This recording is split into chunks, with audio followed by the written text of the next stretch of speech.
얼마 전 출장으로 도쿄에 있는 무사시노라는 그런 곳에 갔었다. 하지만 상대 쪽에 트러블이 발생하는 바람에 어쩔 수 없이 출장을 하루 연기하게 됐다. 그날은 쉬게 됐으니 밤에는 상사랑 같이 밥이나 먹기로 하고 그때까지는 관광이나 할 겸 슬렁슬렁 돌아다닐 셈이었다. 도쿄에 오는 것은 처음이었다. 아니, 애시당초에 이런 대도시에 올 일 자체가 별로 없었으니까 나는 상당히 신선했다. 어떤 곳인지 재미있을 곳이 있을지 하는 마음으로 적당히 돌아다녔다. 그러는 사이 아케이드 상점가에 도착했다. 새해가 된 지 얼마 지나지 않았던 때였기에 한 해의 개막이라며 상당히 왁자지껄했다. 여기저기 가게에 들어서서 우리 고향과는 비교가 안 될 정도로 성대한 느낌이었다.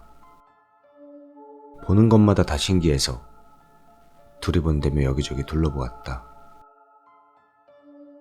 그런데 딱 혼자 주변 사람과 비교해서 머리 하나만큼 키가 큰 사람이 비틀대며 걸어가는 것이 보였다. 저 멀리 있는데도 유난히 눈에 띄었다. 어느 정도 가까이 다가가니 터무니없는 광경이 내 눈에 들어왔다. 그 남자는 상반신을 드러내고 있었는데 거기서 파란 촉수 같은 게 돋아 꿈틀대고 있었다. 4개 정도의 촉수가 여기저기 돋아 꿈틀대는데 그 움직임이 너무나도 징그러웠다. 차마 눈을 떼지 못하고 나는 남자를 계속 지켜봤다. 점점 남자가 다가오며 얼굴이 보이기 시작했다. 그것 또한 평범한 인간의 얼굴이 아니었다. 왼쪽 입끝이 잘린 것처럼 피투성이인데다가 목이 꾸깃꾸깃하게 접혀 있었다. 남자가 나를 향해 온다고 생각한 나는 필사적으로 도망치려 했지만 마치 가위에라도 눌린 듯 몸이 전혀 움직이질 않았다. 이대로 죽는 건가 싶어서 온몸이 부들부들 떨려왔다. 그런데 가까이서 보니 묘한 것을 알아차렸다. 남자는 나를 전혀 보지 않고 계속 고개를 수그리고 있었다. 그리고 그 순간 남자 앞을 걸어가는 3명의 남자가 있었다. 그리고 남자 몸에서 자란 촉수가 그 셋 중 한 사람을 마구 휘감았다. 꽃무늬 셔츠를 입은 이를 촉수로 휘가으며 남자는 계속 그를 바라보고 있었다. 그러면서 뭔가 중얼대는 것처럼 입이 움직이고 때로는 웃었다. 남자의 상반신은 상처투성이인데다가 여기저기 칼로 베인 듯 살이 벌어져 피가 흐르고 있었다. 몇 걸음만 있으면 나와 그들이 스쳐 지나갈 만한 거리가 되자 3인조는 초밥이 어떠느니 뭐 이런 이야기를 나누는 게 들려왔다. 그렇게 온몸을 촉수가 휘감고 있는데도 하하하 하고 웃는 소리가 귓가에 울렸다. 남자는 촉수로 감긴 이를 뒤에서 껴안고 있었다. 나는 남자와 눈이 맞았다. 남자는 희죽희죽 웃으며 나를 보고 있었다. 집게 손가락을 입에 대고 쉿 하는 그런 제스처를 하며 남자는 그대로 얽힌 채 걸어갔다. 나는 뒤를 다시 돌아볼 용기는 없었다. 나는 지금 본 게 꿈이라고 스스로를 달래며 곧바로 근처 가게에 들어가 술을 주문했다. 조금이라도 빨리 금방 본 것을 잊고 싶었다. 술 기운 덕분에 담력이 커진 것일까? 나는 그대로 아케이드 상점가를 산책한 뒤 상사와 합류해 맛있는 식사를 즐겼다. 하지만 이 사건을 잊은 건 두려움 때문이라도 할 수 없었다. 회사에서 자칭 영감이 있다는 여자 상사에게 이 이야기를 해봤다. 잊어버려. 너한테 씌이려고 할지도 모르니까. 라며 웃어 넘겼다. 아직까지 내 몸에는 별다른 이상이 없다. 하지만 그 남자는 도대체 무엇이었고 그에게 사로잡힌 이는 어떻게 된 것일까?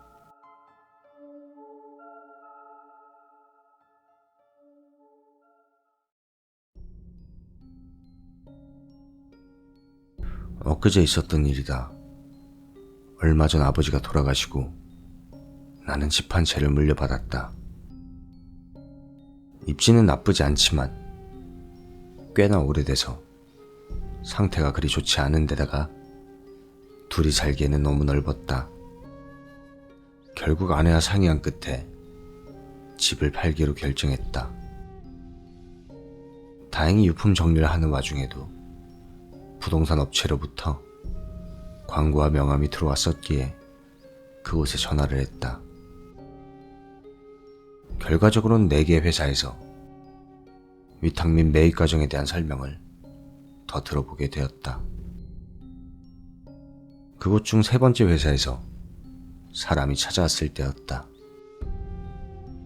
요즘 느낌이 나고 세련된 30대 초반 정도 되는 청년이 왔다. 말도 시원시원하게 하고 느낌도 나쁘지 않았다. 게다가 제시된 매입 금액 자체가 이전 2개의 회사에 비해 10,000,000엔이나 가까이 높았다. 나도 아내도 거의 이 회사에 맡겨야겠다고 생각하고 그렇게 말을 꺼냈다. 그러자 그 청년은 각방의 사진을 찍을 수 있겠냐고 물어왔기에 우리는 흔쾌히 허락했다. 내가 대동하여 다시 각방을 안내하러 들어갔다. 그리고 불간 옆에 있는 다다미 8장 정도의 작은 방문을 열고 안으로 청년을 안내하는 순간 문고리에 손을 얹은 채로 갑작스럽게 가위가 눌렸다. 가위 눌림 자체는 몇 번이나 겪은 적이 있었지만 이렇게 갑작스럽게 그것도 맨정신에 겪는 건 난생 처음이었다. 순간 뭔가 위독한 증세는 아닌가 혼자 당황하고 있었는데 바로 귓가에서 여자의 목소리가 들려왔다. 목소리가 흐려 분명치 않았기에 소리가 큰 것에 비해 뭐라고 하는지 알아듣기가 어려웠다. 괴로워 라던가 뭐 이상한 다른 말 하는 것 같이 들렸다. 아무래도 눈얼마는 힘겹게 움직일 수 있었는데 소리가 들려오는 쪽을 향해 시선을 돌리면 위험할 것 같았다.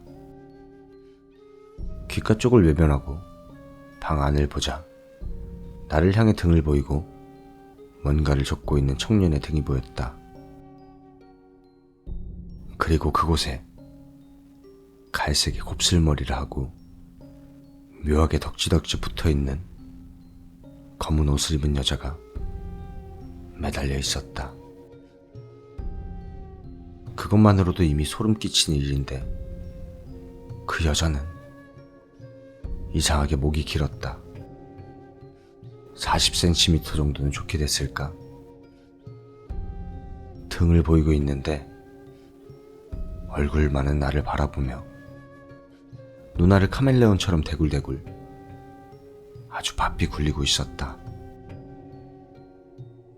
너무나도 현실감 없는 광경에 무섭다기보다도 어안이 벙벙한 채 그걸 보고 있었다.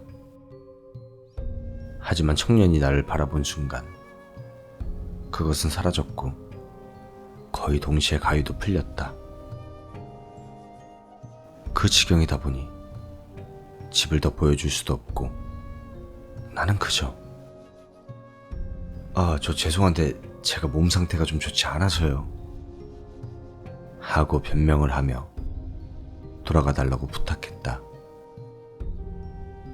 그 후에 내가 본 것도 있고 마음에 걸려서 그 청년이 일하는 회사에 대해 여러 가지 찾아봤다.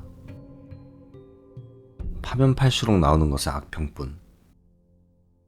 당연히 오늘 아침 일찍 그 회사에는 팔지 않겠다고 정중히 거절하는 전화를 걸었다. 청년이 이쪽을 돌아본 순간 나에게는 명확하게 괴로워해라 라는 목소리가 들려왔던 것이다. 아마 그 청년, 어쩌면 그 회사 전체가 이것저것 나쁜 일들을 저질러 온 것은 아닐까. 나는 그렇게 생각이 계속 이어져 결국 지금까지 잠도 못 자다 이렇게 얘기를 풀어보는 것이다.